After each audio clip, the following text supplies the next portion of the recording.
Bismillahirrahmanirrahim. Alhamdulillah wassalatu wassalamu ala Rasulillah wa ala alihi wa sahbihi ajma'in. Yang berbahagia Datuk-datuk, tuan-tuan dan puan-puan dikasihi sekalian, kita mulakan sesi kertas yang kedua. Untuk itu pihak majlis dengan sukacitanya mempersilakan yang berbahagia Dr. Zaharuddin bin Haji Abdul Rahman dan juga moderator kita berbahagia Dr. Abdullah Sudin bin Haji Abdul Rahman untuk ke atas pentas. Dipersilakan.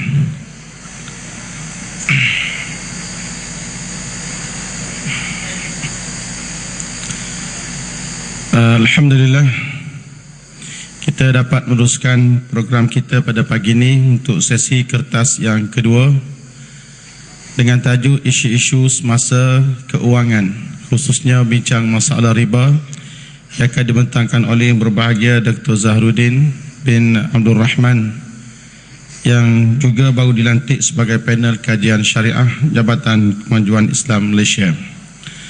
Untuk tidak melengahkan masa, untuk sesi ini kita buka sehingga selewat-lewatnya jam 1 tengah hari.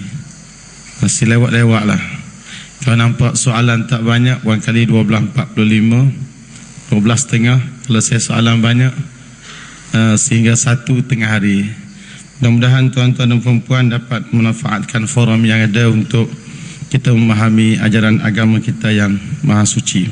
Untuk itu pihak majlis dengan penuh sukacita dan ta'zimnya menjemput dan mempersilakan moderator berbahagia Dr. Abdullah Sudin bin Haji Abdul Rahman, Ketua Eksekutif Kolej Teknologi Darul Naim, untuk mempengerusikan sesi yang kedua. Dipersilakan.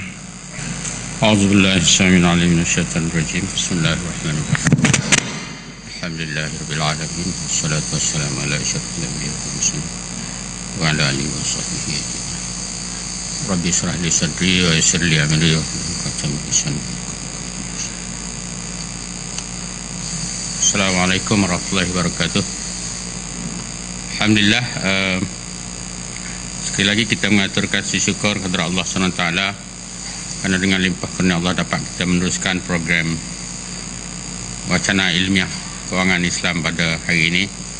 Dan sesi berikutnya kita teruskan dengan pembentangan kertas kerja yang kedua, iaitulah isu-isu semasa keuangan Islam yang akan dibentangkan oleh yang berbahagia Dr. Zaharuddin bin Abdul Rahman, merupakan pensyarah kanan daripada UIA dalam Fakulti Ekonomi.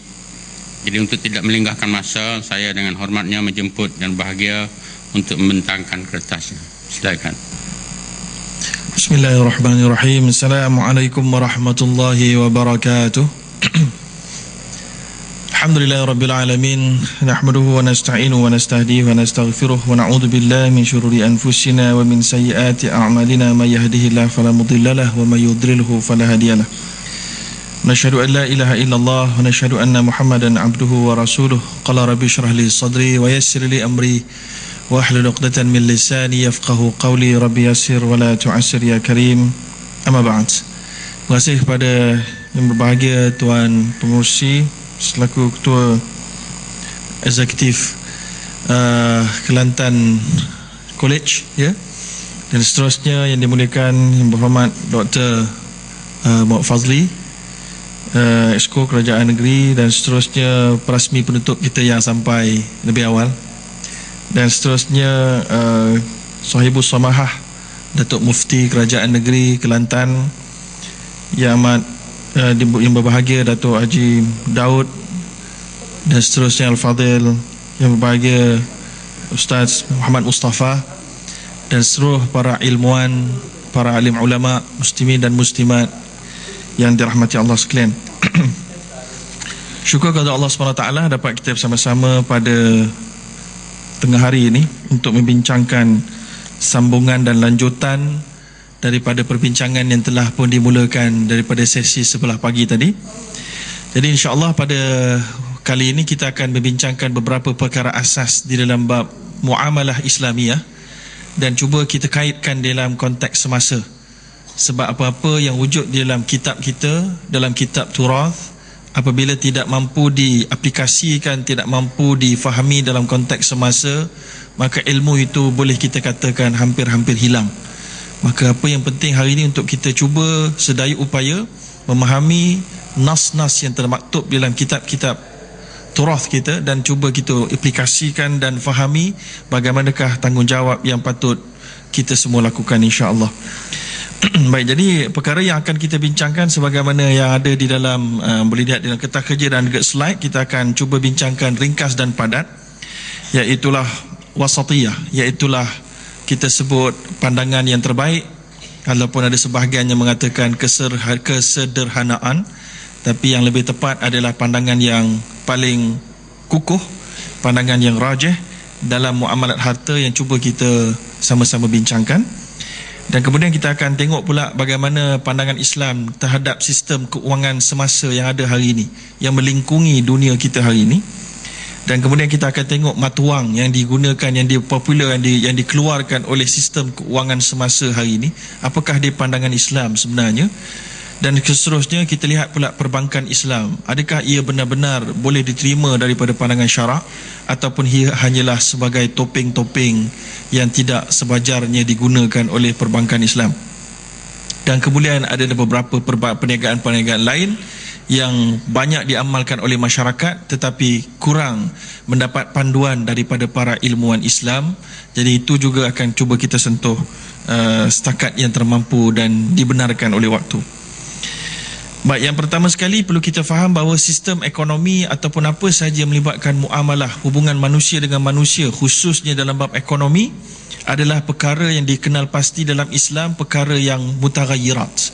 Dia bukan termasuk dalam thawabit. Walau bagaimanapun, yang thawabitnya adalah prinsipal-prinsipal sahaja. Adapun dia punya aplikasi dan interpretasi boleh berubah, sebagaimana disebut dalam kaedah fiqh, la yunkar taghayyurul ahkam bi taghayyuril azminati wal amkinah. Tidak dinafikan bahawa berubahnya hukum dengan berubahnya waktu dan zaman. Sebagaimana kita dapat melihat di kalangan ulama 4 mazhab telah pun mengharamkan derma darah. Dalam kitab-kitab Turath kita boleh lihat. Tetapi pada ketika ini hukum yang dikeluarkan oleh 4 mazhab tersebut telah pun dianggap tidak lagi kita kata sesuai ataupun telah dikemaskinikan oleh ulama-ulama kontemporari, kerana wujudnya teknologi yang boleh mengenal pasti kandungan darah dan dikenal pasti mana darah yang sesuai untuk diderma kepada orang lain. Kalau dulu mungkin warna merah sama merah didermakan, maka mati orang tu. Kalau dia merah sama merah, makin dermakan makin mudarat. Maka la darara wala dirar. Tidak boleh kita membuat satu benda yang membawa mudarat dan membalas kemudaratan. Maka apabila darah itu dimasukkan dalam tubuh orang lain, maka bawa mudarat pada ghalibnya, maka dia jadilah haram. Maka teknologi moden hari ini mendapati bahawa kita boleh elakkan darah A sesuai untuk mana, darah O yang mana, darah AB mana, dan macam-macam lagi jenis. Maka hukum telah pun berubah mengikut keadaan tersebut. Precedence ataupun kita sebutkan landasan dan asas kepada kebolehan berubahnya itu, saya kira kita tidak perlu bincangkan di sini, kerana kita semua telah faham bahawa mutaghayyirat itu memang telah wujud daripada nas yang begitu banyak. Ya, sampaikan baginda Nabi juga disebutkan dalam sebuah hadis. Ya, banyaklah hadis, antaranya riwayat Abu Daud yang menceritakan bahawa Nabi pernah memberikan fatwa yang berbeza kepada 2 orang yang berbeza. Nabi pernah memberikan fatwa yang berbeza kepada situasi yang berbeza. Jadi ini menunjukkan bahawa pentingnya kita melihat kepada keadaan dan tempat untuk kita menentukan hukum. Baik, atas dasar itulah kita juga mengingat bahawa Syekh Dr. Yusuf Al-Qaradawi ada menyebutkan bahawa beliau mengambil istinbat daripada hadis Nabi, antum a'lamu bi amri dunyakum, ataupun antum a'lamu bi umuri dunyakum, kamu lebih faham tentang urusan teknikal dunia kamu. Itu adalah sebagai suatu nas yang menunjukkan bahawa dalam aplikasi untuk mencapai prinsipal ianya berbeza mengikut keadaan dan tempat. Sebagai contoh yang mudah, saya nak berikan pandangan. Mungkin kita tak perlu terikat dengan kertas sangat tuan-tuan. Kita mungkin boleh fokus kepada saya nak berikan poin-poin yang saya buat dalam bentuk yang paling mudah faham. Cuba kita lihat nas-nas yang dalam fiqh muamalat. Kita akan dapati nas-nas dalam ilmu fiqh muamalat adalah sangat-sangat berbeza daripada nas-nas di dalam fiqh ibadah. Sebab itulah kita boleh memahami al-aslu fil ibadah at-tawaqquf. Hukum asal dalam bab ibadah adalah tawakuf, supaya kita jangan banyak sangat create dan juga mencipta cara-cara yang baru. Walau bagaimanapun, al-aslu fil muamalat lain. Al-aslu fil muamalat wal adat al-iltifatu ila al-ma'ani, iaitulah hukum general rules dalam bab muamalat dan juga adat adalah melihat kepada ma'ani. Ma'ani itu pada pandangan sebahagian besar ulama dia adalah maqasid. Maqasid itu adalah sejauh mana benda itu boleh membawa kemanfaatan dan boleh menolak kemudaratan, sebagaimana yang disebut oleh Imam Izzuddin Abdul Salam dalam kitabnya Qawaidul Ahkam fi Masalihil Anam. Maka oleh kerana itu, apa saja benda baru yang melibatkan hubungan manusia dengan manusia yang tak berkait dalam nas yang spesifik, maka kita kena lihat dia boleh bawa boleh bawa kebajikan dan kebaikan lebih ke mudaratnya lebih, sebagaimana yang Allah telah pun mengajar kita prinsipal ini. Yas'alunaka 'anil khamri wal maisir qul fihima ithmun katsir wa manafi'u lin-nas wa ithmuhuma akbaru min naf'ihima. Mereka bertanya kamu wahai Muhammad tentang arak dan juga judi. Katakan kepada mereka dia ada manfaat, dia ada mudarat, tetapi mudarat atau dosanya lebih besar berbanding manfaatnya. Maka oleh kerana itu dia diharamkan. Baik, jadi dalam bab muamalat ini kita sebagaimana Izzuddin Abdul Salam kita dah sebutkan tadi, al-aslu fil muamalat at-ta'lil wal qiyas, iaitulah asal ghalib, hukum ghalib dalam hal ehwal muamalat adalah melihat kepada illah, kepada ta'lil dan qiyas. Maka inilah dia peranan para ulama, sama ada mujtahid masail ataupun bukan mujtahid pun, muttabi' sahaja, ataupun secara kolektif ijtihad itu dilakukan, perlu melihat secara hati-hati kepada ta'lil dan kemudian barulah melihat kepada hikmahnya. Baik, jadi kesimpulan kita yang pertama, asal urusan muamalat termasuklah perbankan, termasuklah sistem ekonomi, walau dicipta oleh barat, walau dicipta oleh orang bukan Islam, walau dicipta bukan di atas dasar hubungan manusia ada ketanggungjawab dengan Allah, ia masih lagi boleh diambil al-aslu fil asya' al-ibahah ma lam yaqum dalilun ala tahrim.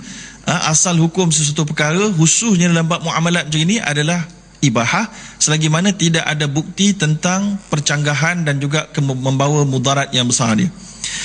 Baik, jadi dalam bab ini saya nak pergi kepada sebelum kita masuk bab ni, contoh kita boleh lihat bagaimana dalam memahami nas-nas yang melibatkan muamalat, para ulama majoritinya menyuruh kita untuk melihat kepada ta'lilnya, illahnya. Saya bagi contoh, beberapa contoh untuk kita faham. Yang pertama, Nabi pernah menyebut dalam hadis yang sahih, wal waznu waznu Makkah wal mikyalu mikyalu Madinah, iaitulah timbangan dan sukatan kena ikut Mekah dan Madinah. Hari ini kita di Kelantan, kita membeli di pasar-pasar, adakah kita mengikut timbangan Mekah dan Madinah? Iaitulah antaranya sa'. Ada tak kita guna kat pasar, bagi aku satu sa'? Ada tak? Tak ada pula kita dengar orang pakai sa' ni. Sa' saya adalah, ya. Ada tak orang pakai zira'? Ada tak? Zira' ni sejengkal lah, bunilah, macam-macam. Tak ada. Tak ada, tuan-tuan. So adakah kita mengikut sunnah? Tuan-tuan ikut sunnah orang? Tak ikut sunnah ni. Tak ikut Nabi ni. Nabi kata timbangan sukatan ikut Mekah Madinah ni. Inilah yang disebutkan oleh ramai para ulama. Antaranya disebutkan oleh Imam Al-Bahuti dalam kitabnya Raudhul Murabba', menyebutkan bahawa ma la urfa lahu fi syar'i yurja'u ila al-'adati wal a'raf. Dia mengatakan bahawa apa-apa benda yang tidak ada standard diletakkan oleh syarak, maka dirujukkan kepada adat. Yang ada standard tu maksudnya begini, macam faraid, ada 1/2, ada 1/3, itu tak boleh dah dirujukkan kepada adat. Tetapi yang tak ada detail spesifik 1/2 ke 1/4 ke, yang itu dirujukkan kepada adat. Sebagai contoh, Nabi melarang jual beli yang ada unsur ghabnun ataupun ghubnun, fahish. So para ulama bincang, apakah dia standard untuk kita kata sesuatu ghabnun itu fahish atau tidak fahish? Kan saya dimaklumkan bahawa asatizah semua di bawah ni, maka saya yakin semua dah faham lah. Kita tak terjemah terlalu detail. Ghabnun fahish Maka para ulama mazhab Maliki mengatakan ghabnun fahish akan jadi fahish dan boleh menjadikan kontrak itu akad terbatal apabila harga dia melebihi 1/3 daripada harga pasaran. Tapi itu Maliki saja. Pandangan mazhab lain berbeza. Maka ini menyebabkan kebanyakan ulama kontemporari mengatakan ikut uruf lah. Mungkin di negara Malaysia berbeza dengan negara Arab. Maka ikut negara masing-masing untuk menentukan berapa harga yang lebih daripada harga pasaran yang dikira zalim sampai boleh dianggap ghabnun fahish yang mengandungi unsur taghrir. Itu contoh. Maknanya diserahkan kepada uruf untuk menentukan berapa keadaan dia. Jadi demikian yang sebut tadi, bila Nabi sebutkan timbangan dan sukatan tadi ikut Mekah Madinah, para ulama antaranya Al-Bahuti ini dan juga ramai lagi ulama yang lain mengatakan itu adalah kerana ilahnya kerana timbangan itulah yang paling diiktiraf, yang paling adal pada pandangan masyarakat awam. So maknanya apa sahaja timbangan yang paling boleh mengelakkan pergaduhan, yang paling boleh mendapatkan taradhi, illa an takuna tijaran an taradhin minkum. Taradhi itu yang paling penting. Nabi pun sebut dalam hadis sahih, innamal bai'u an taradhin, maka itulah yang kamu boleh pakai. So ini menyebabkan kita mubah. Kita guna kilogram hari ini, kita guna kati, kita tak guna sa', kita tak guna dhirak dan seumpamanya. Maka adakah itu sunnah? Sunnah. Sebab itulah bila mana Ibn Qayyim pernah menyatakan dalam kitabnya pasal-pasal Tibun Nabawi, dan Syekh Qardawi pada sebut, kita selalu menyebut At-Tibun Nabawi adalah kurma, adalah madu, adalah habatus sauda, adalah khal, adalah macam ini. Padahal pergi buat angiogram Tibun Nabawi, padahal membuat ultrasound Tibun Nabawi, kerana maqasidnya Tibun Nabawi. Sebab Nabi kan kata tadawau, hendaklah kamu berubat. Bila kita berubat dengan cara yang halal, fa innallaha lam yaj'al shifaakum fima hurrima alaikum. Nabi kata Allah tidak menjadikan penyembuhan kamu dalam perkara yang diharamkan. Maka bila mana kita berubat, berusaha untuk berubat dengan perkara yang halal, itu adalah Tibun Nabawi. Okey? Jadi itu kita nak berikan dalam fiqh muamalat. Dalam fiqh muamalat dia jadi besar, berkembang lagu tu. Begitu juga disebutkan dalam sebuah hadis lagi, yang mana disebutkan dalam hadis ini, dan itu pertama dalam fiqh muamalat sekali lagi, hadis ni kalau beri ke orang awam habis kacau bilau, kacau bilau. Nabi kata man ahya ardan mayitan fahiya lahu. Hadis sahih. Siapa yang menghidupkan barren land, ataupun bahasa putih lah, bahasa Kelantan apa dia, tanah kosong ada, tanah terbengkalai. Siapa yang hidupkan tanah terbengkalai, tanah tu automatik jadi milik dia. Ada tak tanah terbengkalai di tepi ni tuan-tuan? Kalau ada, tuan-tuan pergi buka, buat rumah semua jadi milik tuan-tuan. Macam boleh. Itu hadis fiqh muamalat. Fiqh muamalat tak boleh ambil sembrono lagu tu tuan-tuan. Dia kena tengok ilah dia kena tengok konteks Nabi berikan hadis tu ketika apa. Dan ini disebutkan oleh Syekh Tahir Ibn Ashur dalam kitabnya Maqasidus Syariat Islamiyah, menyebutkan bagaimana Nabi SAW memberikan fatwa itu ketika Nabi di atas kapasiti seorang pemimpin. Katalah Datuk Seri Najib kata lagu tu, ataupun kalau tanah ni menteri besar kata lagu tu, bolehlah tuan-tuan buka mana-mana tanah jadi milik tuan-tuan, barulah hadis tu boleh terpakai. Kalau tidak, tuan-tuan nak pakai terus, kacau bilah tuan-tuan. Itu hadis fiqh muamalat. So begitulah juga dalam bab-bab yang lain yang akan kita cerita sekejap lagi, cerita pasal dinar emas. Kita akan cerita sebentar lagi. Adakah nas yang sahih yang menunjukkan wajibnya kita menggunakan dinar emas? Jadi kita akan tengok sekejap lagi tuan-tuan. So kita nak beri dulu mukaddimah dia, itu keadaan fiqh muamalat. Baik, jadi dalam urusan fiqh muamalat, apa yang paling penting adalah keredaan kedua-dua pihak. Keredaan ini dalam bab apa? Dalam bab apa saja barang yang nak dijual, spesifikasinya, harganya. So harga pun dalam fiqh muamalat Islam tidak ada spesifik yang Nabi sebut tak boleh untung sebanyak berapa peratus, tak ada. Kalau tuan-tuan menelusuri dari dalil nas hadis dan juga Al-Quran, tuan-tuan tidak akan jumpa mana-mana hadis yang Nabi mengatakan tak boleh lebih daripada 100% untung, tak nak. Sebab yang penting di situ adalah taradhi. Sebab itulah kalaulah saya beli barang harga 100, saya jual kat tuan-tuan 1,000, halal ke haram tuan-tuan? Saya beli barang 100, saya jual kat tuan-tuan 1,000, tuan-tuan setuju dan tuan-tuan tahu dah itulah harga pasaran di Kelantan, maka hukumnya harus. Sebagaimana Nabi dalam hadis dari Abu Daud yang sahih telah menyuruh seorang sahabat untuk membeli seekor kambing, yang mana harga kambing pada ketika itu 1 dinar emas. Tapi sahabat ni dia pandai negotiation, dia pandai bargain, dia pandai musawamah. Ya, lalu dia berjaya membeli seekor kambing dengan harga rendah daripada harga pasaran, iaitulah setengah dinar. 50%, bukan 100% untung dia. Bukan untung, dia punya apa? Diskaun dia, 50%. Maka bila mana dia nak balik jumpa Nabi, dia teringat Nabi suruh beli 1 ekor saja. Dan Nabi beli 1 dinar. Sekarang dia ada 2 ekor. Nak buat apa 2 ekor? Nabi suruh beli seekor saja. Dia pun berhenti tepi pasar, dia jual 1 ekor. Dia jual ikut harga pasaran. Dapatlah 1 dinar. Dia beli setengah dinar, dia jual 1 dinar. Berapa peratus untung dia, tuan-tuan dan puan-puan? 100%. Bila balik jumpa Nabi, disebut dalam hadis itu, fada'alahu bil barakah. Nabi mendoakannya dengan keberkatan. Nabi sampai puji. Nabi kata kalau dia jual tanah pun untung juga. Tapi zaman sekarang ni pelik sikit, jual tanah ni malah untung, kan? Tapi zaman Nabi lu tanah ni, kalau dalam kitab turah, kalau sebut tanah tu benda tak berharga lah, kan? Sebut ulat-ulat tu benda tak berharga lah. Tapi zaman sekarang ni ulat dan tu boleh jadi benda yang berharga, boleh jadi amwal mutaqawwamah. Zaman Nabi lu tak, bukan amwal al-mutaqawwamah. So ini nak menunjukkan bahawa jual 50% lebih daripada keuntungan adalah 100% pahala. Abdullah bin Zubair, anak kepada Zubair bin Al-Awwam, ketika mana ayah dia meninggal dunia, dia dapat harta, maka dia jual tanah ayah dia lebih daripada 1000%. Sahabat-sahabat lain tak ada menentang pun. Ini menunjukkan ijma' sahabah di atas keharusan menjual sesuatu pada harga pasaran yang disetujui dengan redha oleh pihak pembeli. Okey? So oleh kerana itu kita nak nyatakan tidak ada backdoor riba kalau jual benda lagi mahal daripada harga modal kita. Tak ada masalah pun. Okey?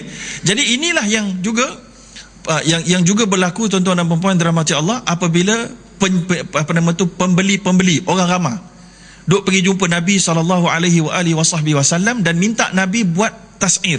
Mereka berkata, ya Rasulullah, sa'ir lana. Wahai Rasulullah, tolong buat harga siling. Bertak siling, bagi had, supaya peniaga-peniaga ni tak boleh untung banyak sangat, bagi dia had sikit. Maka Nabi SAW menyatakan, Innallahu wal mus'ir. Allah lah yang menentukan harga. Al-Qabid, Ar-Razik, Allah lah yang membuka harga dan menutup harga. Ya? Wa inni la arju an alqallah wa laysa ahadun yutalibuni bi mazdati damin wala mal. Dan aku tidak mahu, Nabi kata, aku pergi pada mahsyar nanti, di akhirat nanti ada orang yang menuntut kerana aku telah menzalimi harta ataupun dia punya nyawa. Maka ini menunjukkan para ulama menguraikan, antaranya guru saya Syekh Fathi Ad-Duraini, ya, Dimashqi. Beliau mengatakan dalam kitabnya Manahijul Ijtihad, bahawa inilah dia menunjukkan bahawa harga ini ikut harga pasaran, dan kerajaan tak boleh interfere selagi mana pasaran tidak ada yang abnormal, tidak ada ihtikar, tidak ada monopoli, semua pasaran tengah biasa. Kerajaan tak boleh ganggu untuk peniaga mendapat untung sebanyak mana pun yang mereka inginkan. Selagi mana ada orang nak beli dengan harga itu, maka ia adalah harus. Ini kita nak beritahu tuan-tuan dan puan-puan, ya. Baik, seterusnya, jadi kesimpulannya dalam fiqh muamalat, Islam hanya meletakkan prinsip-prinsip umum sahaja. Yang pertama sekali, pastikan tiada riba. Inilah yang Umar Al-Khattab radhiyallahu ta'ala anhu cakap pada kita semua, dalam dicatat dalam kitab Sunan At-Tirmizi yang dinilaikan sebagai sahih. La yabi' fi suqina illa man qad tafaqqaha fi din. Jangan kamu masuk dalam pasar kami jual beli selagi mana kamu belum belajar hukum-hukum melibatkan jual beli. Maka hukum yang paling penting yang kita perlu faham sebelum masuk dalam pasar, inilah dia, kita nak sebutnya. Yang pertama, mesti pastikan tiadanya riba. Tiadanya riba.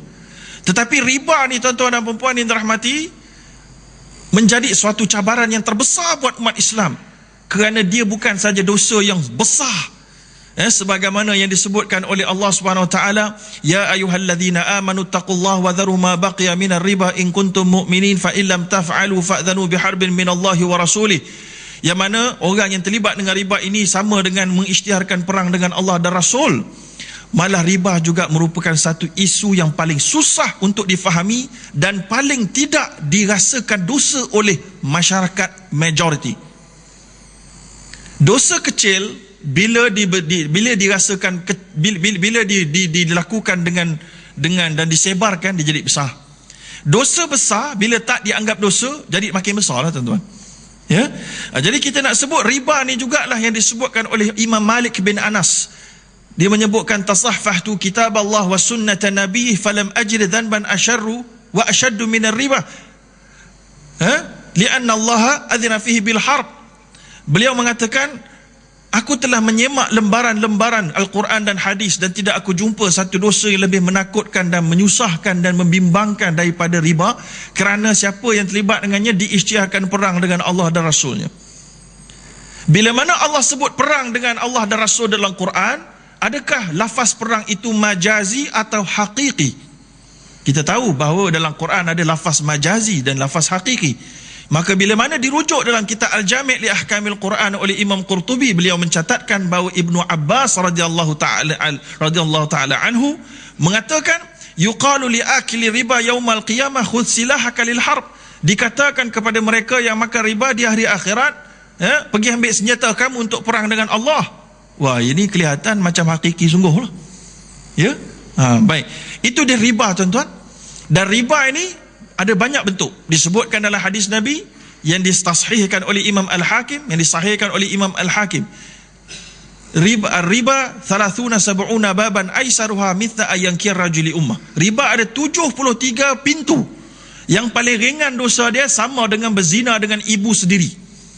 Kenapa hadis ni kata berzina dengan ibu sendiri? Sebab biasanya ghalibnya orang lelaki pergi cik makan. So sebab itulah orang lelaki yang menentukan dia nak ambil duit daripada riba ke tak riba. Tapi hari ini orang perempuan pun bekerja juga. So jadi hadis ni applicable kepada lelaki dan orang perempuan. Kalau orang perempuan macam mana pula? Zina dengan mak lah maknanya, dengan bapak lah maknanya. Okey, itu satu hadis dinilai sahih oleh Imam Al-Hakim menurutnya mengikut syarat Al-Bukhari dan Muslim. Kemudian satu lagi hadis yang mengatakan, dirhamu riba ya'kuluhu ar-rajul wa huwa ya'lam. Ada lafaz dia, ada yang tak ada wa huwa ya'lam, ada sebahagian kata ada wa huwa ya'lam. Asyaddu min 33 zaniyah. Satu dirham riba. Satu dirham berapa riyal, tuan-tuan? Kelantan tak tahu ke? Satu dirham berapa riyal sekarang ni? 25 riyal riba sama dengan berzina 36 kali. Macam patut doa tak makbul ni. Banyak sangat zina cara mana? Cara dosa. 20 riyal. Kalau 20,000, tak tahu, tuan-tuan. Tak kerti kira kita. Ini masalah tentang riba ni. Baik, dalam menentukan riba pula, ulama kata riba ni susah. Siapa yang kata susah ni? Umar Al-Khattab radhiyallahu taala anhu. Thalathun wuditu. Umar kata, kalau ada 3 perkara yang aku harap sebenarnya, kalaulah sebelum Nabi wafat, Nabi terangkan dengan sangat detail. Al-jad wal kalalah wa babun min abwabi riba. Al-jad wal kalalah, dan yang ketiga satu bab daripada bab-bab riba. Mana Imam Abu Hamid Al-Ghazali menyebut dalam kitabnya Ihya Ulumuddin, bab riba adalah babun aghmadul asail, al-maghdul masail, masalah yang paling serabut sekali, paling ghamud, paling tak apa nampak. Demikian juga diiktiraf oleh Imam Asy-Syatibi dalam kitabnya Al-Muwafaqat, mengatakan bab riba adalah yang paling yakhfa 'alal mujtahidin, yang paling tak berapa nampak di kalangan orang mujtahidin. Sampailah dia kata pada ketika itu, sampailah pada hari kita ini, pada hari ini tu maksud di zaman dia lah, tahun 790 Hijrah lagu tu. Ini dia, tuan-tuan. Jadi sebab itulah kita bersyukur kita sama-sama dapat menggemblengkan tenaga untuk cuba faham bab ni. So bab riba ni ada pula 3 aliran dalam menanggapi riba. Aliran yang pertama, aliran yang sangat ketat. Sangat ketat. Ketat tu maknanya sangat syadid. Sangat syadid. Semua riba belaka. Dia bawakan hadis bahawa tidak ada siapa yang boleh lepas daripada riba di akhir zaman kecuali kena debu-debu dia.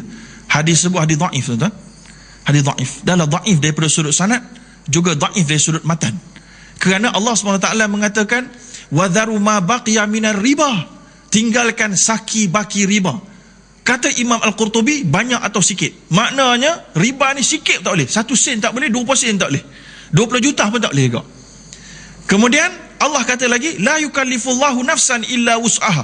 Allah tidak akan membebankan satu orang dengan taklif yang dia tak mampu buat. So mana mungkin kita tak boleh lari daripada riba, padahal Allah suruh lari daripada riba walaupun sikit, walaupun saki baki. So anda tak jadi, tuan-tuan. Dia ada ta'arud kat situ. Ya. Maka daripada seluruh sanadnya ada problem, maka oleh kerana itu tak boleh jadikan hadis itu sebagai excuse Nak buat macam mana? Zaman sekarang semua riba, kita terlibat sikit lah, debu-debu kena. Tak boleh. Tak boleh buat excuse. Tak boleh nak buat excuse hadis tu. Okey. Baik, jadi kumpulan yang syadid sangat ni tuan-tuan, yang syadid habis pun syadid. Mereka mengatakan bahawa semua benda riba berlaku. Dan riba ni pada zat, dia kata, bukan pada hukmi. Ni payah ni, parah sikit. Yang kita tahu khinzir tuan-tuan, dia haram dan najis pada zat dia. Kalau dia berpindah daripada poket seorang masuk dalam pinggan seorang, dia jadi najis. Okey? Tapi duit kertas, dia kata riba. Tuan-tuan tak buat apa-apa pun riba dah. Ni parah sikit tuan-tuan. Saya tak tahu macam mana boleh fatwa lagu tu. Ya? Duit kertas ni dia macam racun. Kalau nak kata racun lah, racun ni dia tu jangan makan. Tapi dia tu dia tidak najis. Kalau ada racun dekat dalam tuan-tuan punya poket solat, sah tak solat? Sah, tak ada masalah. Ya? So jadi kita ceritanya duit kertas ni dia bukan haram pada dia tu. Dia haram pada cara kamu mendapatkannya.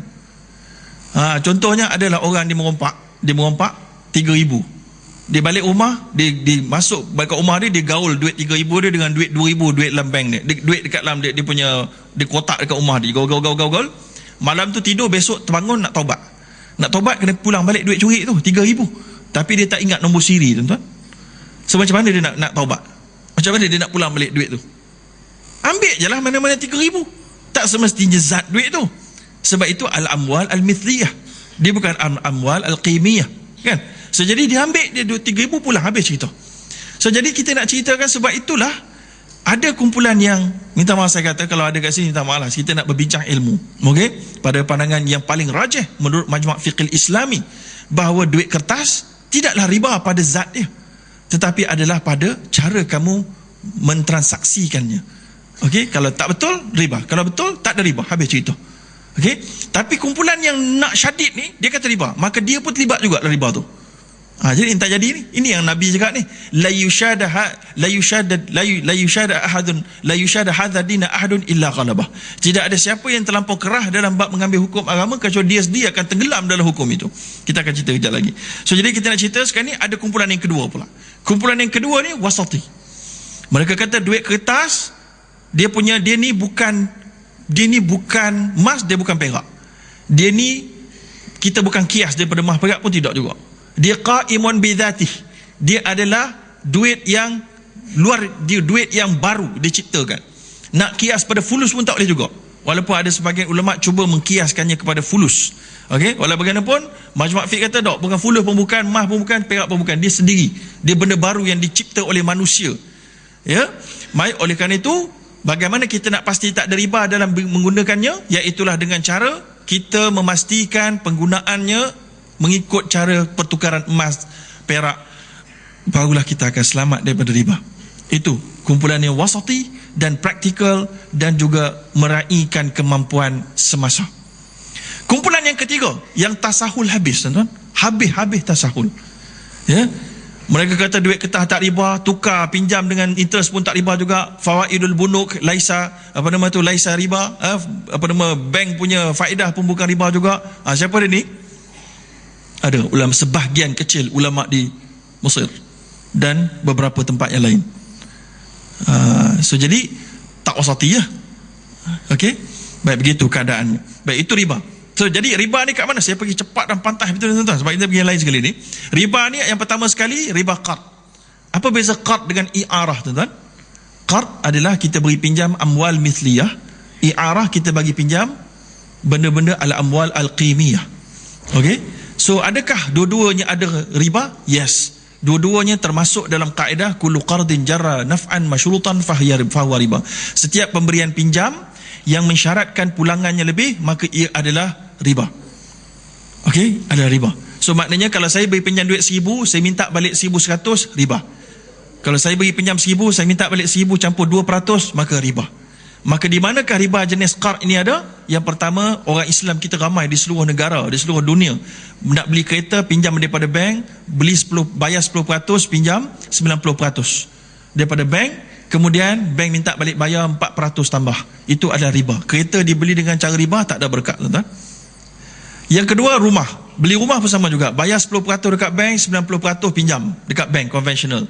Kemudian kena bayar balik pada bank 100,000 campur BLR tolak 2%. Ya Allah, apa benda pula tu?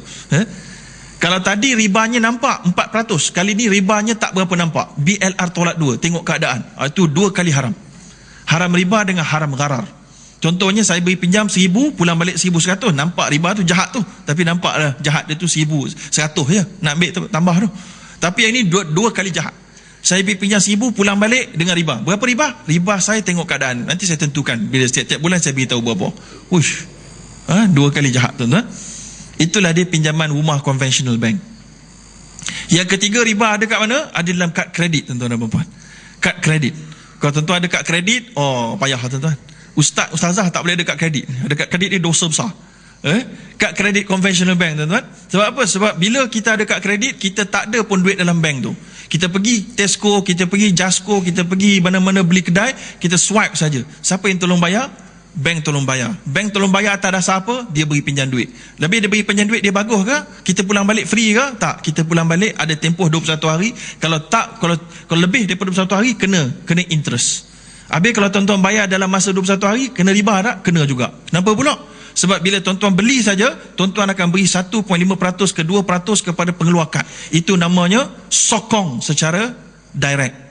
Wala ta'awanu 'alal itsmi wal udwan. Dan juga Nabi disebutlah hadis Nabi, la'ana Rasulullah akila riba wa mukilahu wa syahidahi wa katibahu. Dilaknati oleh Rasulullah orang yang makan riba, yang beri makan, yang tulis jadi saksi. Kalau tuan-tuan jadi penjamin kepada pinjaman riba oleh anak-anak ataupun pak nakan ataupun anak saudara, riba juga. Bawa dia banyak riba ni tak syadid ke ni? Tak syadid ni wasati ni. Yang kau syadid tu lagi teruk tu. Ni wasati ni, wasati. Kalau yang syadid tu lagi teruk. Minta maaf lah saya express rakyat sikit tuan-tuan sebab saya nak habiskan cepat ni. Okey. Itu riba. So jadi kad kredit walaupun bayar penuh riba. Maknanya nak kena buat apa? Potong kad kredit tu, loan ni juga. Sabi nak tak nak bawa cash, tak payah bawa cash, bawa debit card, bawa charge card, bawa kredit card Islam. Ada kad kredit card Islam? Ada bank Islam Malaysia Barat ada keluarkan, bank Islamic ada keluarkan dan seumpamanya. So itu tanggungjawab kita kena beritahu kepada semua orang sekarang ni. Wajib tuan-tuan, bukan alternatif, wajib. Dan wajib dia alal faur, bukan ala tarahi. Tu nak cerita tu. Ya, bukan alal faur, alal faur, bukan ala tarahi. Ya. Baik, kat mana lagi riba? Duit akaun kita simpan, buka kat mana tuan-tuan? Kalau kita simpan duit buka akaun bank konvensional, riba. Buat apa riba pula? Saya tak ambil interest ya. Tak ambil interest pun duit tuan-tuan itulah dikumpulkan oleh bank, dia bagi pinjam dekat orang dengan interest. Siapa yang tolong bagi dia duit untuk bagi dia modal untuk bagi pinjam dengan riba? Orang yang menyimpan dengan bank konvensional.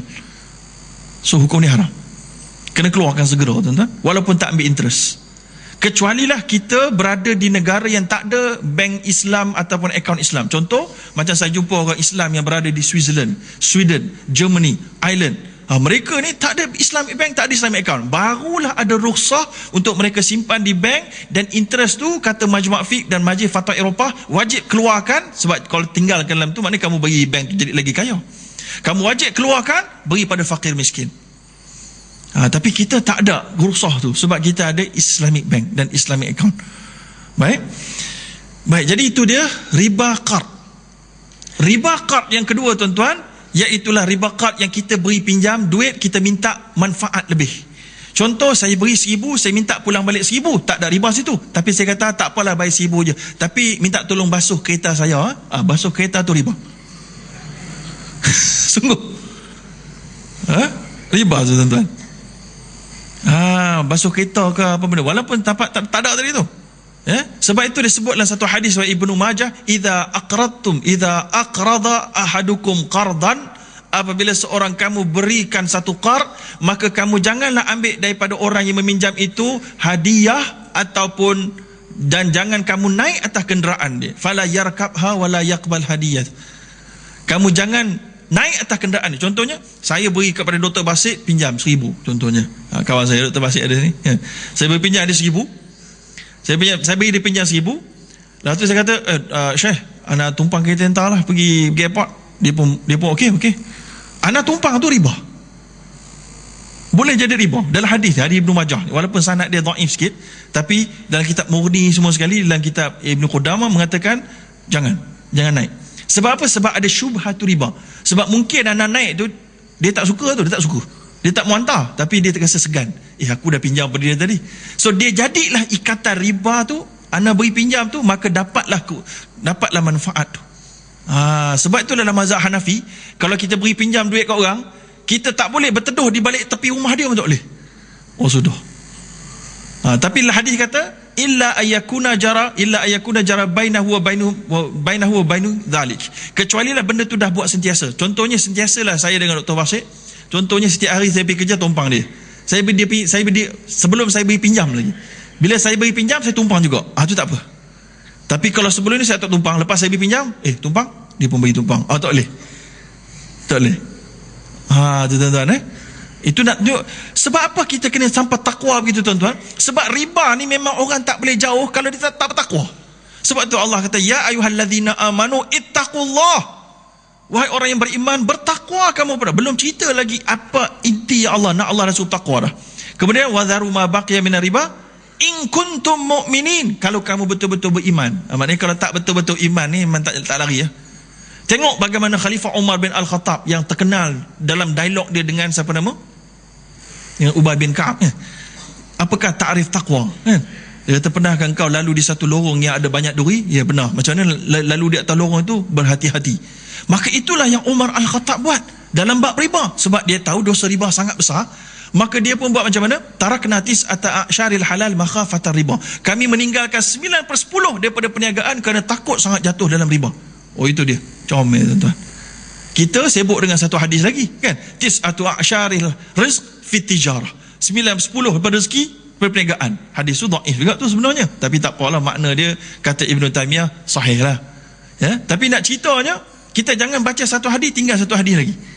Kita tinggal hadis ni, kita lupa nak sebut pasal Umar Al-Khattab punya pandangan tadi. Tinggalkan 9/10 daripada yang halal kerana takutnya jatuh dalam riba. Tuan-tuan baik, kemudian itu riba yang kedua. Riba yang ketiga qard, iaitulah saya beri pinjam manfaat, i'arah pula.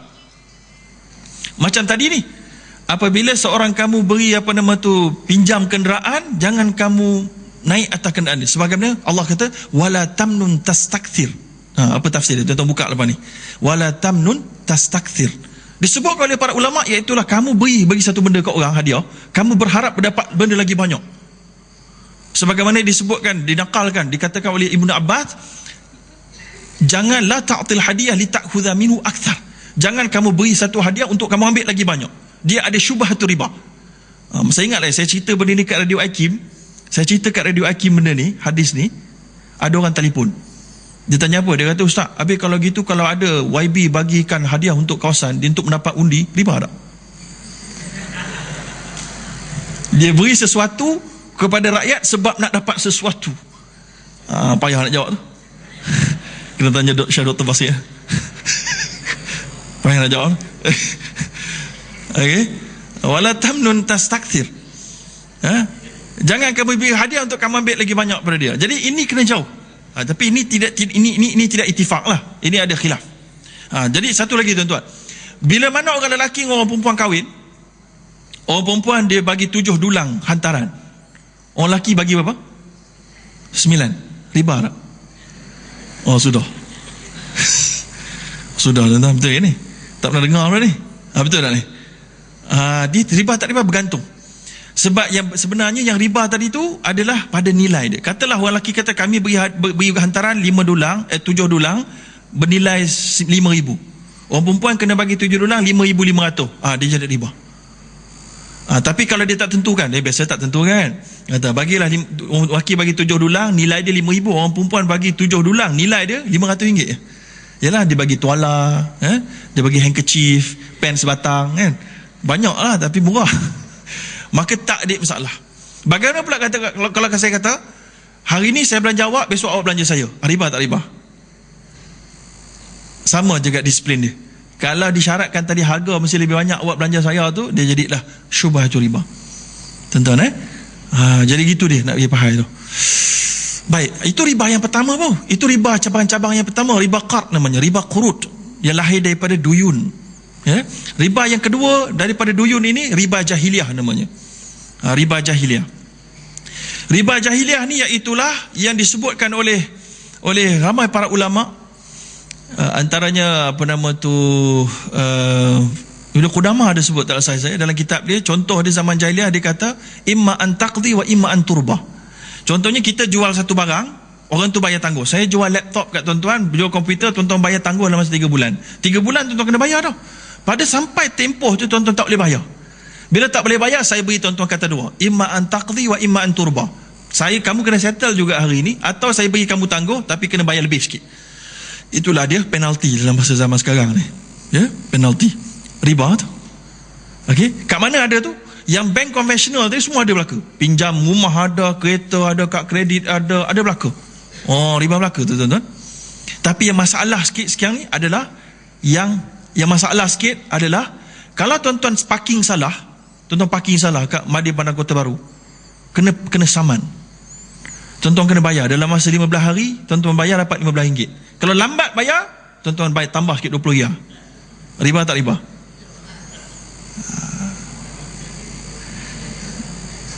Ni jawatan mufti kena tolong ni. Riba ni, saman tu tak riba tuan-tuan. Saman tu sedang molek. Dah parking salah, siapa suruh? Pandai-pandai jawab kan? Bagus lah tu. Tu tak ada masalah. Tapi yang masalahnya bila kena bayar saman, itu dah jadi financial obligation. Itu dah jadi apa? Dain. Samalah, bila dain, kamu lambat bayar hutang, kemudian ditambah, dia adalah ciri riba jahiliyah. Oh, sudah. So kalau kita tak mampu ubah, kalau tuan-tuan tak mampu ubah, tuan-tuan wajib bayar on time.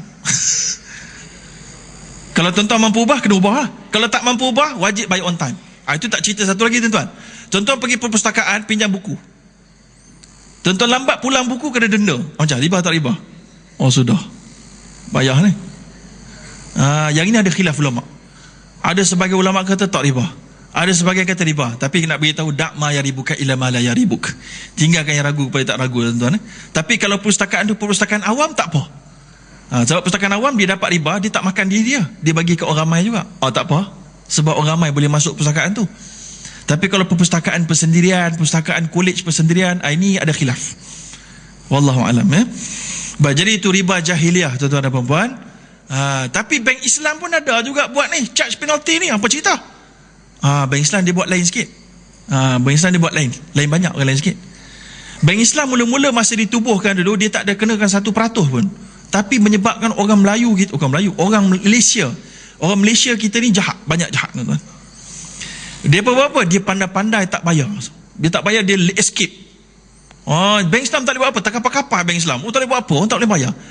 Hari ni tuan-tuan Rajihi Bank, kalau tuan-tuan ada charge card dengan Rajihi Bank, tuan-tuan hutang dengan Rajihi Bank, Qardul Hasan. Betul-betul Qardul Hasan. Dia tak charge apa benda pun. Tapi tuan-tuan kena bayar dalam masa 50 hari je.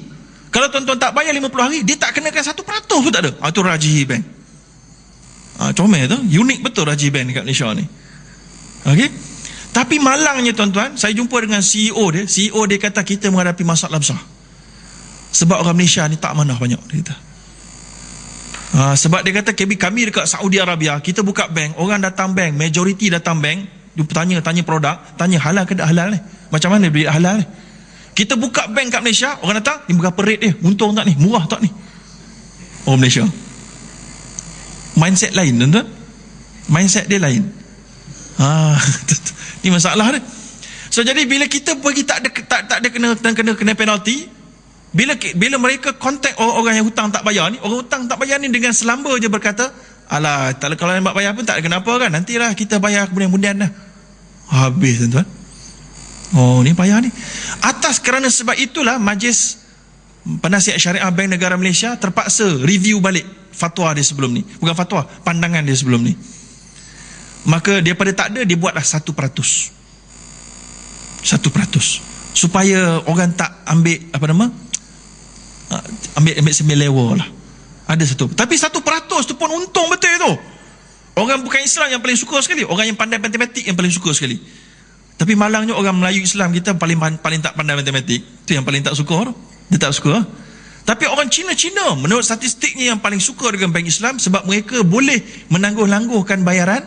Mereka kena sikit je penalti, 1% daripada jumlah lewat. Katalah tuan-tuan bayar sebulan 1,000, tuan-tuan lewat 3 bulan, 1% daripada 3,000, 30 riyal. Kalau bank konvensional 8% daripada 3,000 dan kemudian dapat X amount, X tu dia letak dalam pokok. Pokok tinggi, bunga naik, lepas tu peratus dia daripada 4 dia jadi 5. Faham tak? Oh, jahat bank konvensional, tuan-tuan. Tapi disayangi oleh ramai orang Melayu Islam. Tak tahu sebab apa. Dia kata lagi murah. Padahal dia tak kira matematik betul-betul. Ini masalah, tuan-tuan. Itu dia bank Islam. Kemudian 1% 30 riyal tadi tu, sebahagian bank Islam di Malaysia mereka berfatwa dengan lebih comel lagi. Mereka kata 30 riyal ni ada syubhah riba sikit, walaupun kita terpaksa buat. So kita buat macam mana? Kita letak 30 riyal ni dalam satu akaun, hujung tahun kita bagi pada charity on your behalf. Jadi kalau tuan-tuan bayar lambat 3 bulan, bayar 1%, 30 riyal pada bank, tambah bank tolong berikan duit tu pada charity. Tuan-tuan dapat pahala. Lambat bayar, buat pahala. Lambat bayar, buat pahala. Oh, comel, tuan-tuan. Tak comel lagi lagu tu. Oh, sungguh. Yang buat begitu adalah Asian Finance Bank, Kuwait Finance House, semua buat lagu tu. Ya? Atas konsep apa mereka guna ni? Tuan-tuan, minta maaf. Dalam bab muamalat ni memang banyak talfik telah berlaku. Dalam bab ibadat lain cerita. Dalam bab muamalat ni memang campur-campur mazhab. Campur sana, campur sini. Dia bukan campur mazhab, tapi yang buat ni adalah ulama-ulama yang muttabi', yang sebahagiannya mujtahid kecil-kecil, mujtahid secara kolektif. So mereka campur-campur untuk mendapatkan keadilan yang paling tepat. Itu harus, tuan-tuan. Tapi kalau dalam bab, ialah tuan-tuan pun bayar zakat pakai beras ke? Tak pakai beras tu campur mazhab kat tu. Tuan-tuan kan? Okay, jadi oleh kerana tu dalam bab muamalat ni memang banyak campur. Tak ikut mazhab Syafi'i saja. Tak ikut. Dia campur-campur. Kalau ibadat tu lain cerita. Maka oleh kerana tu Majma' Fiqh dan juga majoriti ulama' sedunia yang bersama-sama dengan kewangan dan perbankan Islam, mereka kata kita guna kaedah yang diperkenalkan oleh Imam Malik bin Anas yang disebut dalam kitab Al-Mudawwanah Al-Kubra, iaitulah man aujaba ala nafsihi, man aujabal ma'rufa ala nafsihi faqad aujab. Ya, begitulah bunyi lebih kurang. Ataupun siapa yang mewajibkan kebajikan untuk dia buat, maka wajiblah dia lakukan. Macam tu. Dia ada syibih-syibih nazar. Anakku berjaya, aku beri sedekah. Nazar kan? Yang ini tak, dia bukan nazar. Dia tak guna perkataan nazar. Tapi dia maknanya contohnya, saya akan bayar hutang saya setiap bulan begini-begini pada tarikh ini. Tapi kalau saya tak bayar, saya akan sedekah melalui bank 1% daripada jumlah yang saya gagal bayar. Itu akad dia. Ada dalam kontrak. Peong kita tak baca kontrak. Itu masalah, tak tahu tu. Bagus tuan-tuan. Maka sebahagian Islamic Bank kat Malaysia pula, mereka tak bagi charity. Mereka ambil duit tu, mereka anggap sebagai at-ta'wid anil dararil fi'li. Itu nama dalam kitab-kitab fiqh. Iaitulah ganti rugi ke atas mudarat yang sebenar. Kenapa? Kerana mereka dah anggap kita bayar, kita tak bayar, dia dah kelam kabut dah. Macam contohnya, katalah tuan-tuan ada hutang kat saya 1,000, saya dah bayar besok, saya dah buat macam-macam planning dia, saya dah order barang dan sebagainya, tuan-tuan nak bayar, saya tengok tak jadi bayar, saya dah order tadi dah. Allahuakbar, susah saya ni. Itu ad-darar al-fi'li.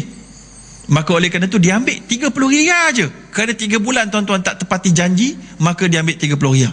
Tuan-tuan jangan marah sangat 30 riyal dia ambil tu. Tuan-tuan kena marah orang yang lambat bayar tu. Sebab orang yang lambat bayar je dosa dah. Tak cakap banyak lah, tapi bukan riba lah, dosa lah. Sebab Allah kata dalam suratul Ma'idah, ya ayyuhalladzina amanu aufu bil uqud. Wahai orang beriman, naklah kamu tunaikan janji kamu. Ni tak tunai janji, ni dosa. Nabi pula kata al-muslimuna ala syurutihim illa syartan ahal haraman wa haram halalan. Orang Islam dia pegang pada janji dia, pada syarat dia, kecuali syarat yang menghalalkan yang haram dan juga mengharamkan yang halal. Sekarang ni kamu dah tak tunai janji, dosa dah tu, dengan sengaja. Okey. Jadi kita cerita dia tuan-tuan jadi itu Islamic Bank lain. Itu macam mana cara ulama-ulama tu buat. Baik, kemudian riba yang keseluruhannya adalah riba dalam namanya ribal buyuk. Ribal buyuk ni payah sikit tuan-tuan. Dia dah kena whiteboard sikit dan kena panjang sikit masa dia lah. Saya tak sempat nak uraikan sekarang ni lah. Tapi ribal buyuk ni tuan-tuan kena faham dulu item ribawi, 6 item tu, iaitulah al-zahabu bil-zahabi wal-fiddatu bil-fiddati wal-burru bil-birri wal-syairu bil-syairi wal-tamaru bil-tamari wal-milhu bil-milhi yadan biyadin mittan bimislin wazdan biwaznin fa'idha ikhtalaf hazil asnaf fabi'u kaifa syi'tum. Hadis sahih riwayat Muslim. Kamu tukar mah dengan mah, perak dengan perak, gandum dengan gandum, bali dengan bali, tamar dengan tamar, garam dengan garam, mestilah 2 syarat. Iaitulah yadan biyadin serta merta. Kalau dalam maksud loni. Saya serah sekarang, saya ambil sekarang. Ya? dan juga berat dia kena sama. Ini timbul masalah tadi ni. Timbul masalah kita membeli emas menggunakan duit kertas. Duit kertas dia as good as silver dari sudut pertukaran dengan emas, kata Majmu' Fiqh Islami. So bila kita beli emas menggunakan duit kertas, kalau emas tu adalah coins macam dinar emas atau wafer atau bullion, wajib mengikut Majmu' Fiqh Islami bayar secara tunai, tak boleh bertangguh. Tak boleh bertangguh. Kalau ikut 4 mazhab pun, kita bagi 4 mazhab dia tak ada duit kertas zaman dia. Jadi fatwa dia tak ada pasal pakai duit kertas ni. Tapi kalau guna silver, beli emas, mestilah azhab bil fiddah ha wa ha. Beli emas dengan gunakan perak, mestilah ha wa ha. Aku serah, kau serah. Okey? Tapi dalam bab al-hulli ada ikhtilaf. Dah disebut tadi kan? Hulli, azhab ada khilaf. Sebab ada 2 kelompok besar. Kelompok yang pertama 4 mazhab mengatakan beli perhiasan emas adalah tetap emas. Sebagaimana Nabi kata, tibruha wa ainuha sawa. Emas dalam bentuk serbuk atau dalam bentuk ain yang musawwar ataupun yang tak musawwar adalah emas. Dia tak terkeluar daripada sifatnya yang keemasan itu. Lalu wajib zakat. Kalau kita kata bahawa emas yang telah dibentuk itu telah terkeluar daripada sifatnya sebagai emas, lalu tak payahlah keluar zakat. Sudah. Macam kan? Tapi sebahagian kecil ulama yang dimulakan, kata sebahagiannya, oleh Muawiyah bin Abu Sufyan. Muawiyah bin Abi Sufyan, Ibn Taymiyah, Ibn Qayyim, Syekh Al-Qaradawi dan beberapa ulama kontemporari berpendapat kerana melihat kepada kejahilan umat Islam hari ini, mereka memberikan pandangan yang agak lenient. Termasuklah Majlis Fatwa Kebangsaan Malaysia juga memegang fatwa ini. Okey? Iaitulah beli emas perhiasan boleh dibeli secara ansuran. Tapi kalau ikut roh dia tak ikut 4 mazhab. Okey? Tapi dia diberikan fatwa tu, kena tanya Pak Mufti lah. Iaitulah mungkin di atas dasar umumul balwa. Kalau Syekh Qaradawi dia kata umumul balwa. Susah sangat nak ajar orang benda ni. Maka kita susah. Tak jadilah. Saya pernah kat Kuala Lumpur cuba nak terangkan pada penjual emas daripada Kelantan. Orang Islam dijual kat Shah Alam. Saya kata saya nak beli macam ni. Tu tak boleh faham. Saya kata tu riba tu. Dia tak faham. Apa riba tu? Tak boleh, saya rugi nanti ni. Dia rugi dia je cerita. Kalau tak rugi pun. Tak boleh faham dia. Apa ya? Kalau kat Jordan senang. Saya kat Jordan, saya pergi kedai lah, saya nak guna Jumhur punya. Okey. Bayar cash. Ni saya nak guna Ibn Taymiyah punya. Okey, boleh. Tahu dia tuan-tuan. Bagus di peniaga-peniaga kat sana. Peniaga-peniaga Kelantan pun patutnya lagu tu lah. Kan Serambi Mekah kan. Gitu. Baik tuan-tuan. Baik, jadi kita nak beritahu tadi kenapa mereka ni mengatakan emas yang telah dibentuk ni bukan lagi emas, kerana mengikut pandangan kumpulan kedua ni, kerana adanya aspek skill dan sun'ah. So emas tu dia campur dengan, jadi emas tu dia bukan emas lagi dah, dia dah campur dengan skillful membentuk dia, campur batu sikit kan mungkin, campur dia punya crown dia, maka dia dah tak apa jadi emas dah. So kita tak boleh dianggap dia sebagai pure gold emas tulin. Dia dah emas campur bentuk-bentuk yang berdasarkan istisna. Sebagaimana mereka pegang kepada dalil bahawa Nabi SAW pernah membuat istisna, pembelian istisna untuk membuat sebentuk cincin khatiman min zahab. Macam Nabi pernah istisna. Istisna ciri dia lagu mana tuan-tuan? Istisna ni maknanya kita sama ada boleh bayar penuh in upfront, atau bayar tangguh, atau bayar installment. Macam boleh pula tu? Payah sikit Itulah panjanglah ceritanya tu, tapi nak beri lontaran idea tu. Kenapa ada ikhtilaf? Kenapa ada ikhtilaf? So boleh lah tu, tak apalah tu. So huli tu kalau ada kata okey, boleh lah. Tapi nak ceritanya yang bullion, yang wafer, yang emas, gold, gold dinar, kalau ikut panduan daripada 4 mazhab tak ada khilaf tuan-tuan. Kecuali mereka yang nak pegang kepada pandangan yang mutasahil, iaitu mereka yang menganggap bahawa duit kertas ini tidak macam emas, bukan batu wang, kita boleh jual beli dengan dia, tangguh ke tak tangguh boleh berlaku. Ada yang pandangan lagu tu, memang ada tuan-tuan, banyak, khususnya penjual mah. Sebab mereka tak boleh buat untung. Sebab tak ramai orang beli-beli ya. Orang nak kena bayar cash semuanya, so tak boleh. Kita ambil pandangan yang paling ringan sekali untuk kita, tapi yang paling berat sekali, orang tak boleh guna duit kertas, haram. Tapi bila nak beli mah boleh pula. Itu masalah sikit tuan-tuan. Dia kena konsisten tuan-tuan. Fatwa kena konsisten. Kalau tidak, kalau tak konsisten, tidak adalah apa yang dinamakan qawaid fiqhiyah.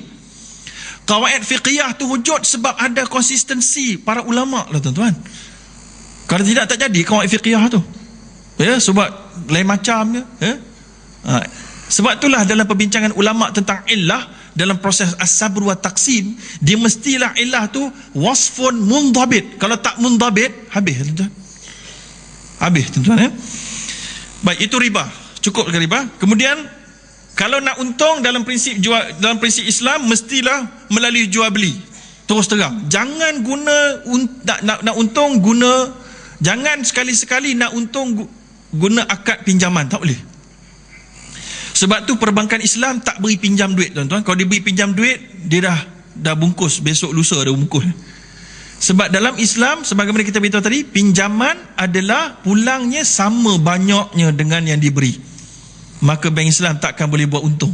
Sebab itulah tidak boleh kita sebut saya buat pinjaman secara Islam, tak boleh. Tak ada. Bank Islam tak tahu pinjaman secara Islam. Pinjaman secara Islam tu kalau nak buat dengan mak ayah boleh tuan-tuan. Dengan adik-beradik boleh. Bank Islam tak boleh sebab mereka ini incorporated, didaftarkan di bawah syarikat, akta syarikat. Mereka adalah sebuah syarikat korporat yang memang mengejar untung.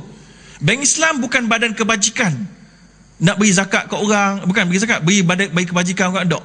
Mereka adalah syarikat yang mengejar keuntungan yang halal, itu saja, dengan menawarkan servis yang halal, itu saja. Macamlah saya menjual beras yang halal, saya mengejar keuntungan, sama. So bank Islam ni dari sudut undang-undang dia sama macam Celcom, Maxis, yang mana tuan-tuan tidak ada say, tidak boleh beri pandangan. Saya setuju dengan harga satu minit sama dengan 20 sen. Ada tuan-tuan dia ada diminta pandangan, ada? Tak ada kan? Sama, bank Islam tu juga. Dia tak minta pandangan apa. Dia kata kau nak beli rumah dengan aku, ni harga dia. Setuju tak setuju? Tak setuju, bye bye. Tak setuju, ahlan wa sahlan. Sama Celcom lagu tu kok. Tapi orang marah bank Islam habis-habisan. Orang tak marah pula Celcom. Tuan-tuan tak marah ni air Kelantan. Air Kelantan ada, dia tanya tuan-tuan berapa 1 liter tuan-tuan kena bayar. Tak tanya kan? Sama. Kalau Selangor tu Syabas, tapi tak Syabas pun lah. Tol lah dia tanya tuan-tuan, setuju tak tuan-tuan, satu ini RM2, setuju tak? Dia tak tanya pun. Dia kata tak setuju, jangan lalu, habis je, pergi tempat lain. Oh, tak adil lah tu. Apa tak adil pula? Itulah dunia kita, nak macam mana?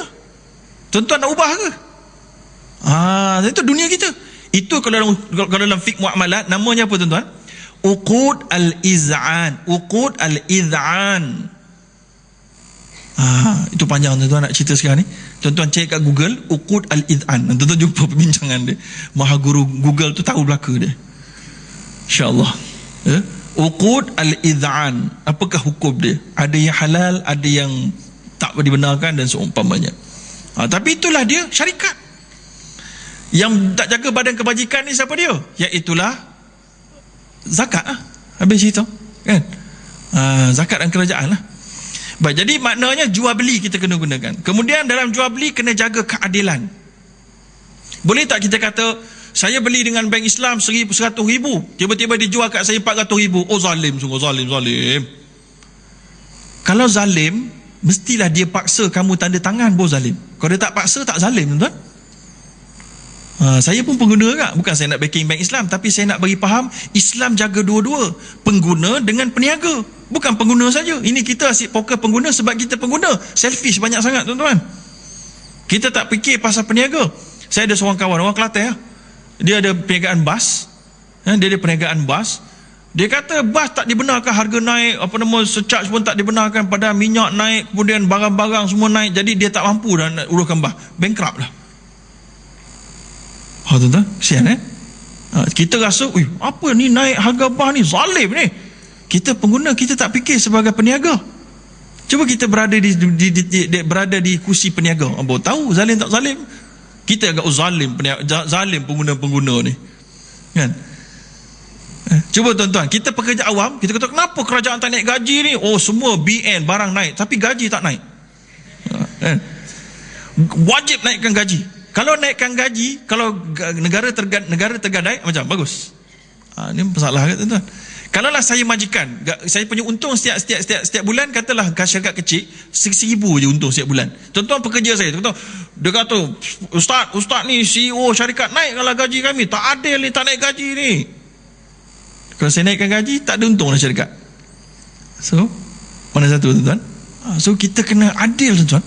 Big picture, tengok big picture. Jangan selfish, tengok kita dari sudut pengguna je. Aku nak murah. Bank Islam kena tolong aku. Just distributive justice, social economy, corporate social responsibility. Macam-macam. Kan Nabi beritahu tadi, Nabi tak berikan, Nabi tak mau kacau harga ditentukan oleh peniaga. Okey, dan Nabi juga jaga peniaga-peniaga. Sebagai contoh, Nabi tak benarkan kita beli barang yang dalam on the way ke pasar. On the way ke pasar. Okey, apa nama dia tu? Lupa dah saya. Apa Ustaz? Hadil libat, ada satu lagi. Hadil libat, satu lagi, lupa saya. Ada konsep dia. Yang mana macam contohnya, okey gini ini berlaku dalam masyarakat kita. Nelayan bawa ikan kat pantai, tuan-tuan beli kat pantai. Tuan-tuan tak beli kat pasar, boleh tak? Macam kita rasa beli kat pantai lah bagus, murah lagi. Beli kat pasar mahal dah. Tapi tuan-tuan nampak tak, kalau benda tu dibuat secara skala yang besar, apa jadi kepada peniaga-peniaga di pasar? Hancur tak dia? Hancur kan? Saya ingat pengalaman saya, tuan-tuan, dekat United Kingdom, ada satu pameran perabot yang tak dibuka kepada orang awam, dibuka kepada peniaga-peniaga saja. Tapi saya menyelusup masuk. Kan? Menyusup masuk, tapi secara halal lah, ada name tag semua. Ada. Secara halal tak haram, tuan. Tak boleh masuk, haram. Saya kata nak tengok. Sebab dia tak buka, tapi saya dapat maklumat daripada peniaga yang kawan saya dekat UK. Saya pun masuk, saya tengok, murahnya kursi ni. Tengok tu terbeliak mata saja. Kursi ni murah tu. Murah nak bawa balik Melaka. Lepas tu saya pun tanya, nak beli boleh tak? Dia kata, mana kamu punya VAT number syarikat company? Tak ada. Tak ada, tak boleh. Nak beli tak boleh? Tak boleh. Ini untuk syarikat je. Kenapa tak boleh? Sebab kalau saya jual ke awak, mati syarikat-syarikat ni. Betul tak? Kalau dia jual kat saya pengguna, saya bukan peniaga, dapat harga sama dengan peniaga, pengguna sama dengan peniaga tak ada kat atas dunia tu, tuan. Islam jaga comel, tuan. Peniaga yang cik makan, kita kena jaga dia. Siapa-siapa jual beli on the way, tahan, menyebabkan skala besar, menyebabkan pasar tutup, tak boleh, haram. Maknanya orang yang jual on the way ni akan kaut keuntungan semua. Habis semua dia kaut. Sebab tu dalam Islam tak boleh distort, dalam bahasa Inggerisnya distort the market price. Rosakkan harga pasaran tak boleh. Ya. Ni banyak ni undang-undang jual beli ni terlampau banyak, tuan-tuan. Kena buat kursus khas, tuan-tuan. Jual beli dalam konteks semasa. Itu konteks semasa tadi tu. Macam-macam lagi, tuan. Jual beli hari Jumaat lah, waktu orang azan lah. Ramai tak kat masjid-masjid jual waktu azan, kan? Jual beli mah lagi. Ada satu hal juga tadi cerita tadi dah, kan? Kemudian jaga keadilan dengan ketelusan dan taradhi. Taradhi tadi kita sebut, bila mana kita tanda tangan, bank beli 100,000, dia jual kat kita 400,000, kita tanda tangan. Kita tanda tangan maknanya kita setuju, taradhi lah. Dia kata tak, kita telah pun dipaksa. Tak paksa. Paksa dalam fiqh Islam ada dua jenis, kan? Iaitulah al-ikrah al-mulji wa ghairu mulji. Ikrah yang mulji sahaja yang boleh membatalkan akad. Iaitulah paksaan dengan threat nyawa kamu. Kau tak sayang, aku bunuh kau. Aku bunuh anak kau. Aku curi kau punya rumah, rompak rumah kau. Barulah batal dia punya akad. Tapi itu pun kalau threat tu datang daripada budak-budak umur 5 tahun, pakcik tak beli, saya pukul pakcik, patah kaki pakcik. Allah. Itu tak murjid lagi tuan-tuan. So, jadi kita nak ceritanya, tak ada maknanya zalim kat situ. Kalau kita dah redha, kita tak boleh nak kata zalim dah tuan-tuan. Tak boleh dah. Kita yang zalim. Sebab kita redha, kita kata patut zalim. Ya. Baik, kemudian perbezaan ibadat dan ni. Baik, kita dah pergi dengan cepat tadi, sistem duit kertas yang kita dah cerita tadi. Kemudian harusnya juga akhafu dararain dan seumpamanya, kita pergi dengan cepat. Saya nak bagi peluang untuk bersoal jawab ni tuan-tuan. Hukum guna duit kertas. Imam Malik bin Anas punya fatwa dia ambil, "Lau anna an-nasa ajazu bainahum al-julud hatta takuna sikatun wa'in lakarituha an tuba' bil-dhahabi wal-warq nazr." Kalaulah manusia pada satu masa mengharuskan bagi mereka dan mereka mengambilnya kulit-kulit menjadikan mata wang, maka aku akan melarang juga untuk dijual secara dengan emas secara tangguh. So kertas tadi tu dia ambil daripada fatwa ni lah. Majma' Fiqh ambil daripada fatwa ni, dia letak. Maknanya kalaulah hari ni kertas biasa tu dijadikan mata wang, maka kalau nak beli emas tangguh pun aku akan larang. Sebab kariha mengikut fiqh ulama dalam kitab-kitab turath, kebanyakan kariha maksudnya haram, kan? Cuma ulama-ulama silam dia gunakan perkataan kariha sebagai meraihkan kemungkinan adanya khilaf, maka mereka tidak sewenang-wenangnya menggunakan haram, kan? Baik, kemudian la yukallifullahu nafsan, inna hadza dina yusrun wa la yushadda din ahadun illa ghalabah. Kemudian perbankan Islam kita dah cerita sikit tadi. Dan kemudian perbankan Islam memang banyak kelemahan tuan-tuan. Banyak kelemahan.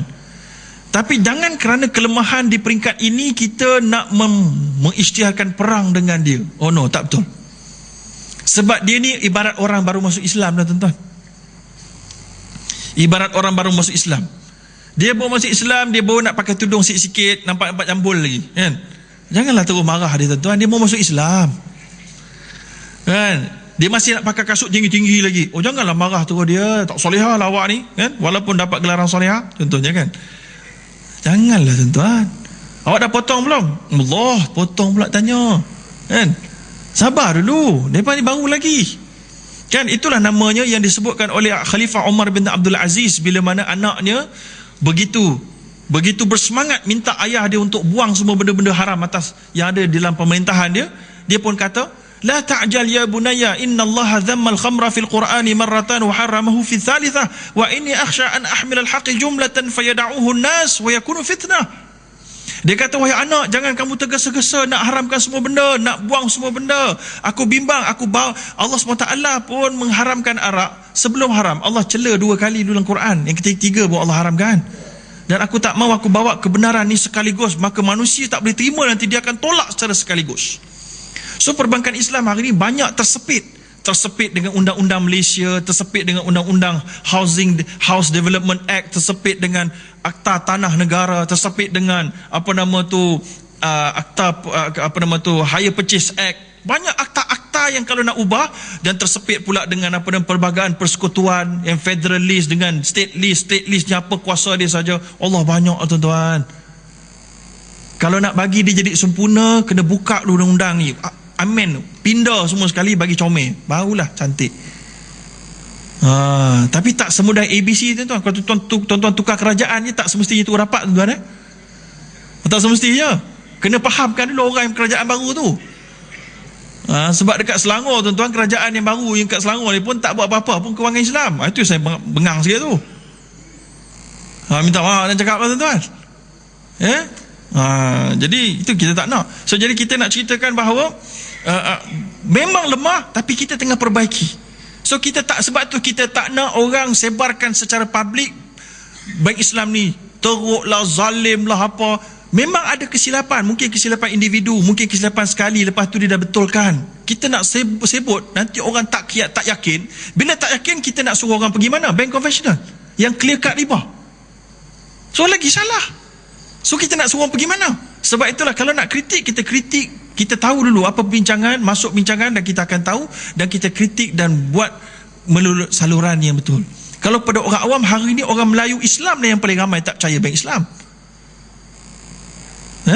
Tuan-tuan, sebab antaranya mereka duk concern tentang harga. Harga memang dulu memang mahal tuan-tuan. Tahun 83 atau sampai ke tahun 2000 memang mahal. Sangat, betul. Tapi tuan-tuan tak boleh marah mereka sebab mereka kedai runcit masa tu, kecil lagi. Nak banding dengan Tesco, memang kalah lah harga kedai runcit tuan-tuan. Tapi hari ni mereka dah besar sikit, so mereka dah lebih kompetitif. Maknanya kita tak boleh lah pakai harga benda yang lama, dan kemudian ada sebahagiannya baru dipinda dan sebagainya. Baik, jadi itu tadarruj kita namakannya. Kemudian boleh tak tuan-tuan, bila mana ada saja halal perbankan Islam saja, tuan-tuan boleh guna tanpa was-was, betul tak? Kalau kita orang awam tu maksud dia orang yang tak ada ilmu, atau tak ada ilmu alat, atau kalau ada ilmu pun dia tak ada authority untuk pergi semak, itu orang awam. So kita diharuskan oleh Allah, fas'alu ahla dzikri in kuntum la ta'lamun. Tanyalah orang yang tahu kalau kamu tak tahu, rujuklah orang yang ada authority kalau kamu tidak ada authority. So bila mana ada logo halal jakim, tuan-tuan boleh makan lah, tuan-tuan baca bismillah samillah fakulu. Habis cerita. Jakim lah tanggung. Jakim pun berijtihad juga. Dia pergi tengok sekali buat kat kilang, lepas tu kalau kena tipu lepas tu dia tak tahu. Okey. So begitu juga dengan Islamic Bank. Bila ada saja penasihat syariah itu, maka okey bentuk kita mengambilnya bagi orang awam. Kemudian kalau kita ulama dan kita ada authority, kita betulkan, sebut pada salurannya. Kemudian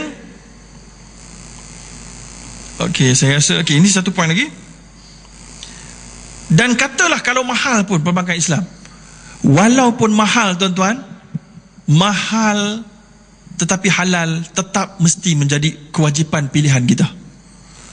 Dan Islam tak semestinya murah. Jangan kata kalau Islam je mesti murah. Kalau tak murah tak Islam lah. Ada tuan-tuan. Ada. Islam suruh kita orang kaya, ni'mal malu salih lirrajuli salih. Sebaik-baik harta yang baik pada orang lelaki atau perempuan yang baik. Dan bila dia baik, dia akan keluar zakat. Dia lagi banyak untung, dia lagi banyak keluar zakat. Bagus.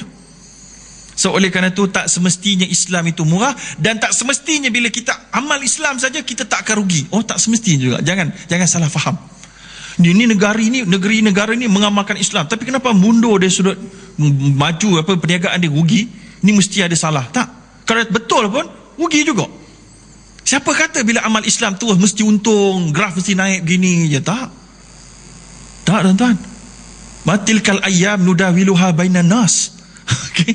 Itu di hari yang kami putarkan, ada untung ada rugi. Bila untung keluar zakat, bila rugi tak payah keluar zakat.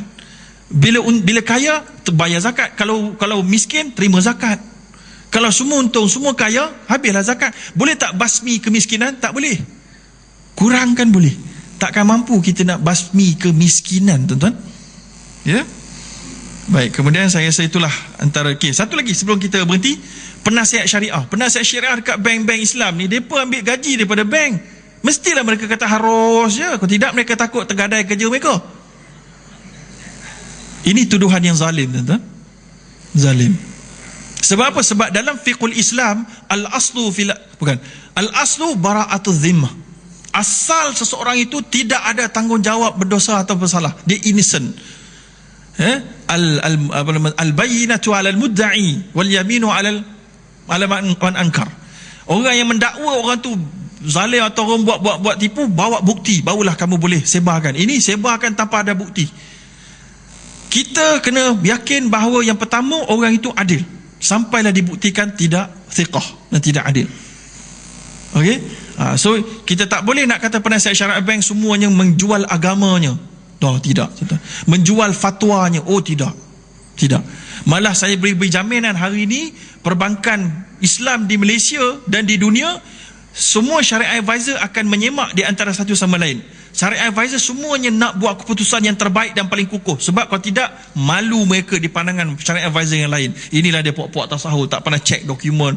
Malu mereka akhirnya kena terminate. Dah terbukti di Malaysia, syariah advisor yang asyik kata harus saja, orang dalam bank pun tak suka. Oh, dia ni tak tanya, harus saja. Ada pengalaman beberapa kawan-kawan saya kan, dia ni kalau nak luluh dia susah betul. Orang bank memang tahu dah. Tapi bila dapat sekali luluh tu, lega. Yang lain ni tak payah tanya, sebab mesti luluh punya. So kalau nak luluhkan produk, kena hantar kat dia dulu. Yang lain tu tak apa. Kemudian pun tak apa. Last sekali, yang kemudian tu dia buang, ganti yang baru. Sebab tak memberi add value kepada bank. Kewujudan dia tidak menaikkan nama dan image bank. Itu keadaan dia, tuan-tuan, yang reality. Ya? Baik, saya rasa itulah sekadarnya dan kita boleh membuka kepada soal jawab. InsyaAllah saya cuba untuk memberikan ulasan sekadar yang termampu dan saya mohon maaf kalau ada terkasar bahasa. Wallahu ta'ala alam.